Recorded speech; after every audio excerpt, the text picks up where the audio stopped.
Welcome to Tansson TV Plus. I'm Brandon. And I'm Mom. Thank you so much for joining us here today. Yep, thank you for joining us again. Yeah, we always love doing this. And Mom, how are you doing today? I am doing wonderful. Brandon, how are you doing? All is well here, and I'm excited to say that we have another show that we're speaking about. We do. We do. Today we're going to talk about Together We Stand. Yes, and so this series aired from September of 1986 and ended in April of 1987 with a different title. Yes, it did. It did. And Brandon, I will just give you a brief synopsis of the show and then let you go over some of the details. All right.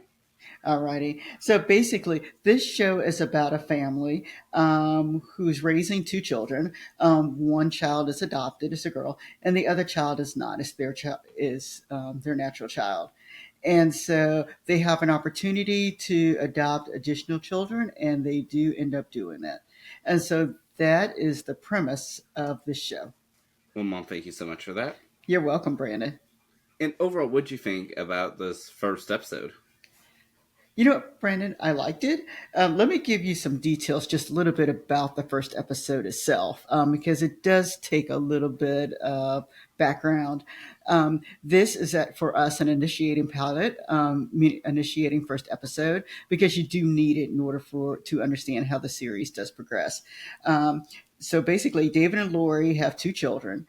Amy is their daughter, as I mentioned before, who is adopted. Jack is not, and apparently they have raised Amy since she was a baby. And so the lady who helped them adopt Amy, her name is Fanny, um, comes over to the house unexpectedly and asks if they are willing to adopt another child. And this would be an older child and not a baby named Sam. The family is kind of resistant at first. Um, the the mom was okay, but the rest of the family is fairly resistant because they do have their two children, and that's all they thought they would have. And so they do meet Sam. He does come over. He's about 13ish age or so. And after meeting him and hearing his story, they do decide that they want to adopt him. And then they realize that Sam has a younger sister, or so he claims he has a younger sister anyway. And so they agree to adopt the younger sister also because the mother really did want a child that was, 4, 5, 6 years old. And this happens to be Sally's age. And so they decide to adopt the two additional children. And so I think from this point forward, the series is supposed to be about them actually handling their four children. But then they made some changes. Brandon, do you want to tell the audience about their changes? Yeah, and I'll just say a little bit of where I bring it back to you. And so, after about 6 episodes, they decided to restructure the series, and so it went on hiatus from October to February, and came back as a brand new series titled "Nothing Is Easy." Yes. And then when it came back, they decided that they had the father pass away in a car accident during the hiatus time period. And so now it's about a single mom raising her four children. Well, isn't that a turn of events? It was a big turn of events. I'm not quite sure, of course, what went on behind the scenes, but and it may not have been anything. I just know that with ratings, they decided to make a change, if I remember correctly. Brandon, is that what you read? To the best of my knowledge, but it didn't last that long with the restructure, and so after 7 episodes, the final 6 were remain unaired. Yes, yes. And so I do remember watching, and the reason I picked this show, and I'll give some background, is because I just remember watching it when it came out. I remember watching the first version, and then when they had the reiteration come out, I did watch that one also. Um, and I remember liking the show, but I wanted to see what it was I liked about the show, and if I was remembering everything correctly, because at this time this was not a show that kind of went into syndication or anything like that, obviously because of the short stint it was on, and so I was just basing it off of memory. So I wanted to see if the show was what I remembered. And Mom, would you say it is a show that you remember? It is the show that I remember. Now we've only watched the first episode. I would have to go back and watch the other episodes, but yes, it is the show that I remembered. And so, and like I said, and it was a show that I did like at the time. And so, is there anything that you would say is different than the way that you remember it? No, I just didn't remember the details. And so, or the small details that occurred, as most people would not after seeing a show once, but yes, so it is overall the way I remembered it. And so, for myself, outside of our two watches of this pilot episode, I had never seen the series, but I did come across the episode Kelly's Kids on the Brady Bunch, which the show has an interesting connection with. Yes, you and I watched that episode of the Brady Bunch, and we, after watching it, we both kind of made a comment about, "Wow, we're surprised that no one ever picked up on this." And we knew obviously that it was supposed to be some sort of a series that they were trying to make a spin off. I should say a spin off for or something like that, but you never knew what happened to it, and of course, not all shows are. That are kind of led to do this actually happens. And so when you told me that this was the series that Sherwood Schwartz actually kind of led to do this later, because he's one of the, you said he's one of the executive producers. Is that correct, Brandon? Yes, he was one of the executive producers and the creator of Together It Stands Alongside the Brady Bunch. Yeah, so we go ahead and tell them the story about Sherwood Schwartz in regards to creating the show. Yes, so first of all, he did create the show The Brady Bunch, which had a maybe not the most popular show as of its original airing, although highly popular now. It did attempt for a backdoor pilot called Kelly's Kids, and so for that, it was going to be about, I guess, the friends of the Bradys that had adopted these free children, and the network decided not to pick it up. And so Sherwood and so Sherwood Schwartz decided to not just have that as a scrap concept. He basically pitched an extremely similar idea that became this show we're speaking about, Together We Stand. They picked it up, and it lasted for a little bit. Then they revamped it before being canceled again. Yeah, yeah. So it's interesting to see that one idea, which occurred in the '70s, it took almost 20 years. I mean, basically, for it to come to fruition. So you just never know with TV shows. Yeah, and I will mention, going back to that Brady Bunch episode, is that that was only the second episode that has ever been credited to Sherwood Schwartz of the Brady Bunch. He only wrote two episodes of that whole series. Oh wow, wow, that is interesting.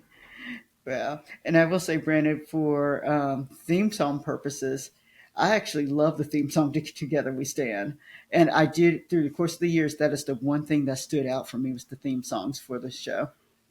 Yeah, I definitely enjoyed the theme song as well. And I mean, and I will say one thing that sort of bothered us a little bit in viewing is trying to figure out why we recognize their set. Yeah, this has bothered us nonstop, and we can't figure it out. And we know it's something very simple, but as you know, TV shows use the same sets. They have used the same sets for different shows over the course of the years, and so when we both watched Together We Stand, we both stared at it and said, "Whose set is this?" And so, if you guys know whose TV set this is, let us know. We would love to hear where this set is, because we can visualize it, we see it being used. We just can't figure out where it is. We do know that the bedroom is from Charles in Charge, or at least that's what we really think. That the bedroom on that the kids had was from Charles in Charge. I don't know if it was the son or the daughter, but but we can't figure out the set itself. Yeah, and so definitely, if you have any advice for that, definitely let us know. And I will say overall that the show is a bit deeper than just surface level humor. It is. It was much deeper than I thought. Much, much deeper. And so, normally I rate the shows 1 to 5, 5 being the highest. I actually gave this one a 3. Even though I liked the show, I gave it a 3 because, and not necessarily because of the deepness, but because I don't know, it was not a four for me. It just felt like it was kind of right in the middle, enjoyable, but yet in the middle. Yeah, Your and thoughts, I'd agree. Brandon? Oh, keep going. No, no, I was saying your thoughts, Brandon. Oh, yeah, and I would agree. I mean, I was debating as to what I think about this, and I feel like it almost goes along those same lines as the first episode of the series Webster, in the sense that there are a lot of things happening within this first episode that's not necessarily bad, but because it is a deeper theme and requires more explanation, that we're truly using the entire half hour. And so we both learn a lot of information, but yet we don't know how the show's going to be. Yep, I will say I agree with you totally, Brandon. I really agree with you. I was going to say, is there anything else that you'd like to talk about with the show, Brandon? Well, I do have some connections. Oh, what are our connections? So first of all, we all obviously already mentioned the one with Sherwood Schwartz, but we do have connections with the other writers and director. All right, Brandon, what are our connections? Yeah, so for the writer of the episode, it is from Michael Jacobs. Okay, wonderful. And remind us, Brandon, what other shows did he write for? Yeah, so Michael Jacobs is one of the creators of Boy Meets World. Oh, yes, love that show. And what else what are the other connections? Yeah, and I will mention too, though we haven't spoken about, since you were mentioning of the what set is this on, he was also the co-creator of Charles in Charge, but we also have a connection with the director Will McKenzie. Okay, and what is that connection? Yeah, so he directed the first episode of Too Close for Comfort. Okay, yep, well, we just talked about that. Yeah, and so we truly have these connections piling on, but we do have one more connection, All right, what's that? and it's with one of the cast members that showed up within this pilot episode. And Mom, do you remember who it is? Oh yes, she's from Valerie. Now I have forgotten about her name. It's Mrs. Poole from Valerie, or Valerie's family, or the Hogan family, or whichever version that you saw. Yes, and so that is Edie McClurg. Yes, thank you, thank you. Yes, and so she plays the social worker within this first episode. And based off this episode, I can't tell if she, and maybe you'll know since you've seen the series, is if she's a one-off person or she recurs throughout the series. Well, Brandon, since that was over 20 years ago, I don't know. Um, I really think she was just a one-off person because she never made it to the theme song. So I think it may have been a one-off episode. Um, but when I watch episode two, I'll let you know. And would you watch episode two? Actually, I would watch episode two. This, like I said, the series did not last long, so we could binge this very easily. Yeah, so we can add this to the list of many shows that we have said that we are going to watch at some point. And one of these days, we will finish one of these series.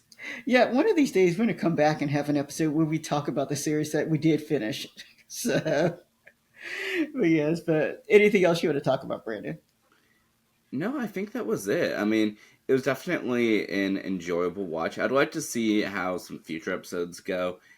And one of the things that I'd want to do too, I mean, just a couple months ago, we focused on restructured shows. And so I'd like to almost evaluate how this first version, Together We Stand, differs from Nothing is Easy. And for that matter, even comparing it to the backdoor pilot of Kelly's Kids. Oh yeah, yep. We'll have to do that one day. All right, and we thank everybody for watching. Let us know if you guys remember Together We Stand. All right, have a great day. We'll see you next time. All right, bye bye, everybody.